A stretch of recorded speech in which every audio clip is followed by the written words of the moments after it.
আজকের recipe mixed ডাল। তো এই রেসিপিটা বাচ্চা থেকে বুড়ো সকলেই খেতে পারে আর ভীষণই স্বাস্থ্যকর। তাই জন্য ডালটা প্রথমে আমি একটি প্যানে সেদ্ধ করে নেব। ডালটা সেদ্ধ হয়ে গেলেই নুন হলুদ দিয়ে নেব, দিয়ে একটু নাড়াচাড়া করে ফুটিয়ে নেব। এবার কড়াই বসিয়ে দেব। তেলটা বেশ গরম হয়ে উঠলেই দিয়ে দেব দুটো শুকনো লঙ্কা, তেজপাতা আর সাদা জিরে। ফোড়ন দিয়ে দেব।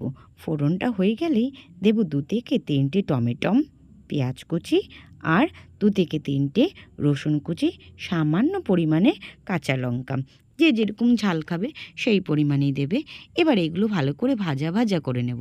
ভালো করে ভাজা হয়ে গেলে সেদ্ধ করে রাখা ডালটা এবার আমি গরম কড়াইয়ের মধ্যে মশলার মধ্যে দিয়ে ভালো করে ফুটিয়ে নেব। ডালটা কিন্তু ভীষণই সুন্দর খেতে, তোমরা বাড়িতে ট্রাই করতে একটুও ভুলো না।